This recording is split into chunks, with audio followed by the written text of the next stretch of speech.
하나님의 선지자 스가랴는 주전 740년에서 680년경에 활동했던 선지자입니다. 스가랴는 바벨론 포로로 끌려간 땅에서 태어났고 거기서 하나님의 부름을 받아 백성들에게 하나님의 뜻을 전하는 사명을 감당했습니다.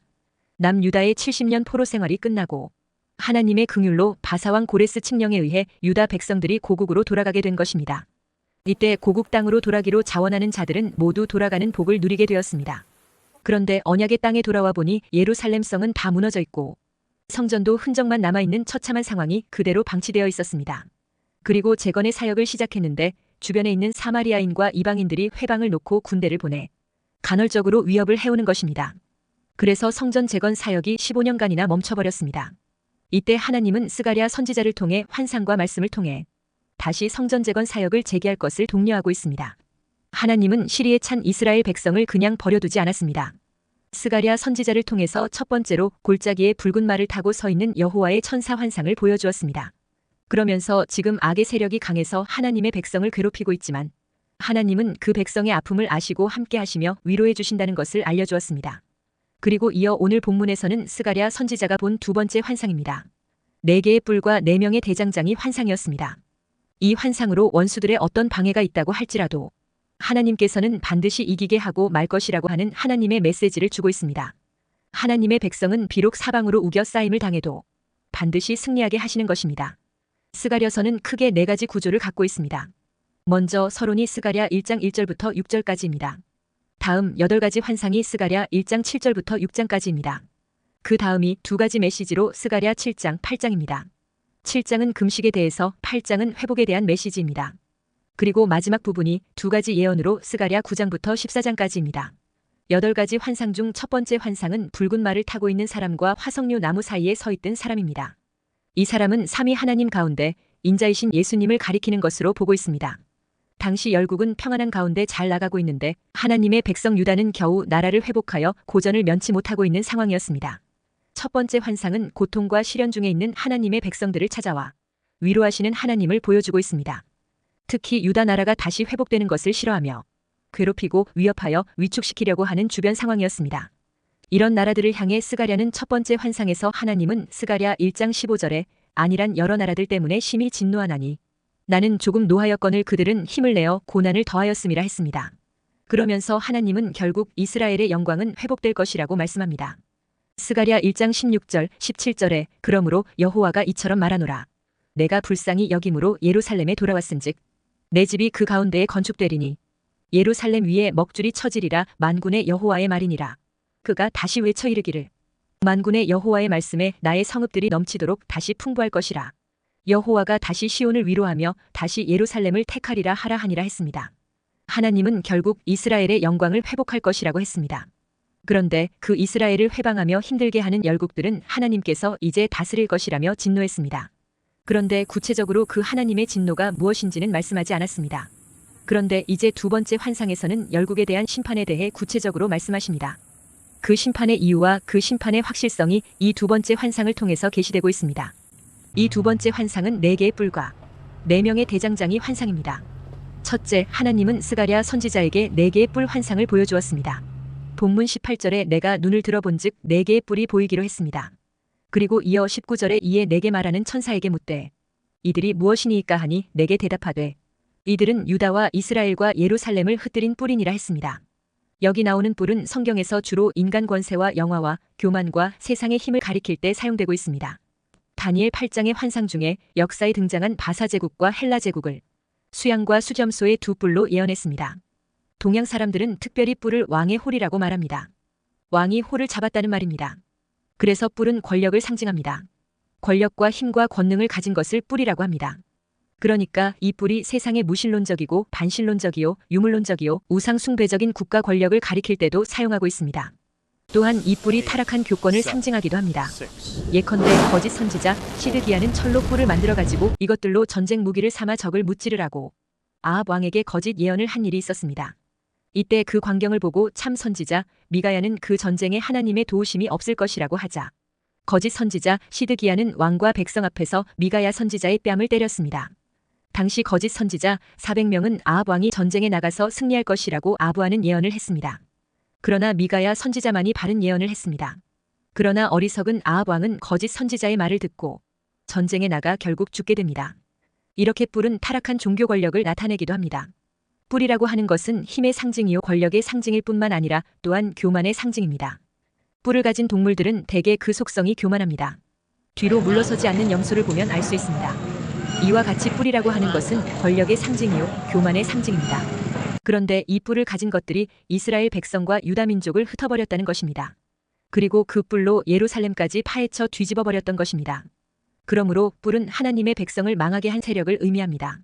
역사적으로 보면 사마리아와 아시리아와 바벨론 등은 북방에서 이스라엘과 유다를 괴롭히고 흩어버린 나라입니다. 그리고 남쪽으로는 애굽이 괴롭히고 서쪽으로는 가나안의 원주민들인 블레셋이 괴롭히고 여리고를 넘어서면 가나안 7족속이 힘들게 했습니다. 그래서 이스라엘은 그 뿔의 세력인 가나안 7족속과 블레셋 족속, 아모리 족속을 멸하지 못하는 바람에 가나안을 완전히 점령할 수가 없었습니다. 또한 동쪽으로는 암몬과 모압이 둘러싸고 있습니다. 이렇게 이스라엘과 유다는 동서남북 사방으로 원수들에 의해 둘러싸여 살고 있었습니다. 그래서 하나님의 백성들은 평안하게 살지 못하고 늘 불안과 공포 속에서 살아야 했습니다. 그러니 항상 하나님의 도우심을 구하지 않으면 안 되는 자리에 살고 있었던 것입니다. 그런데 이런 형편을 잊고 하나님을 의지하고 찾는 대신에 자기들을 망하게 할 그 뿔의 나라들을 의지하고 도움을 청했을 때 재앙 가운데 떨어지고 말았던 것입니다. 도움이 될 줄 알고 의지했던 그 뿔의 나라들이 결국에는 대적이 되어 쳐들어와 이스라엘 백성을 해쳐버리고 유다 민족을 흩어버리고 말았던 것입니다. 뿔을 손에 든다는 말은 자기 힘을 의식하고 교만해진다는 의미입니다. 또 뿔로 들이민다는 것은 권력투쟁이나 신앙의 박해를 의미하기도 합니다. 또 뿔을 손에서 나오게 한다 것은 권력을 장악하는 것을 의미합니다. 그렇다면 여기 나오는 네 뿔이란 무엇입니까? 그것은 이스라엘을 대적하고 공격하는 사방의 원수들을 의미합니다. 또한 역사상의 적그리스도의 상징으로 등장했던 바벨론, 바사, 헬라, 로마 등의 세상 권세를 의미할 수도 있습니다. 종교개혁자 존 칼빈 말하기를 여기 네 뿔은 시대마다 등장했던 제국들로 하나님 나라와 교회의 원수요 적그리스도의 세력들이라고 했습니다. 그런데 본문 21절에서는 유다 땅을 흩뜨린 여러 나라의 뿔들이라 했습니다. 여기 흩뜨린 뿔들이란 날려 흩어버렸다는 것입니다. 그러니까 열국의 뿔들이 유다와 이스라엘을 바벨론과 아수르로 흩어버렸다는 것입니다. 그리고 21절에서는 그 뿔들이 유다를 흩뜨려서 사람들이 능히 머리를 들지 못하게 했다 했습니다. 그 네 개의 뿔들이 바로 하나님의 백성들을 괴롭힌 나라들이라는 것입니다. 하나님의 백성은 여호와 하나님을 그 힘과 뿔로 삼아야지 자신이나 세상을 힘의 원천과 뿔로 삼으면 결국 처참해지고 마는 것입니다. 그것을 이스라엘과 유다 역사를 통하여 확실하게 보여주고 있습니다. 하나님을 최고 신뢰하는 분으로 모셔야지 인맥이나 돈이나 잔머리를 최고 신뢰하는 대상으로 삼는 순간 그때부터 그 인생은 내리막길로 달리기 시작하는 것입니다. 그래서 시편 146편 3절에 귀인들을 의지하지 말며 도울 힘이 없는 인생도 의지하지 말지니 했습니다. 그러므로 우리는 오직 주 여호와 하나님을 의지해야 합니다. 역대하 14장 11절에 아사가 그의 하나님 여호와께 부르짖어 이르되 여호와여 힘이 강한 자와 약한 자 사이에는 주밖에 도와줄 이가 없사오니 우리 하나님 여호와여 우리를 도우소서. 우리가 주를 의지하오며 주의 이름을 의탁하옵고 이 많은 무리를 치러왔나이다. 여호와여 주는 우리 하나님이시오니 원하건대 사람이 주를 이기지 못하게 하옵소서 하였더니 했습니다. 둘째, 하나님은 스가랴 선지자에게 4명의 대장장이 환상을 보여주었습니다. 본문 20절에 그때에 여호와께서 대장장이 4명을 내게 보이시기로 했습니다. 스가랴가 하나님의 백성을 괴롭히고 힘들게 하는 세상 권세를 상징하는 네 뿔의 환상만 보고 말했으면 이스라엘과 유다 백성이 얼마나 불안하고 힘들었겠습니까? 스가랴 선지자는 하나님의 백성, 선민 이스라엘을 해치려고 하는 네 뿔 환상을 보았을 때 실로 두렵고 떨렸습니다. 그러나 하나님은 하나님의 백성을 위로하기 위하여 또 다른 놀라운 환상을 보여줍니다. 그 무섭고 지독한 핍박의 때에 새로운 환상을 보여주었습니다. 그 무서울 때 하나님은 네 뿔의 환난을 대처하는 또 다른 환상을 보여주었습니다. 그것이 바로 4명의 대장장이 환상입니다. 스가랴는 이 4명의 대장장이 환상을 보고 다급해진 스가랴 선지자는 지체하지 아니하고 즉시 그들이 무엇하러 왔나이까 하고 물었습니다. 그러자 천사가 대답해 주었습니다. 본문 21절에 내가 말하되 그들이 무엇하러 왔나이까 하니 대답하여 이르시되 그 뿔들이 유다를 흩뜨려서 사람들이 능히 머리를 들지 못하게 하니 이 대장장이들이 와서 그것들을 두렵게 하고 이전의 뿔들을 들어 유다 땅을 흩뜨린 여러 나라의 뿔들을 떨어뜨리려 하느니라 하시더라 했습니다. 여기서 말하는 대장장이는 히브리어로 하라슌입니다. 기술공들이라는 의미가 있습니다. 영어 성경 킹 제임스 역은 이 말을 몫으로 번역했고 미국 표준역은 대장장이들로 번역하고 있습니다. 그러니까 자르고 새기고 혹은 파헤치는 일을 한다는 것입니다. 그러니 이 말은 흔히 나무를 가지고 일하는 목공이나 쇠를 가지고 일하는 철공이나 돌을 다듬어 일하는 석공들이나 기타 공예품을 만드는 사람들을 의미합니다. 하나님은 이스라엘의 처참한 형편을 그대로 놔두지 아니하시고 또다시 새로운 환상을 보여주십니다. 그것이 바로 4명의 기술공들을 보여주신 것입니다. 여기서 철공은 힘으로 쇠를 굽히고 모양을 만드는 일을 합니다.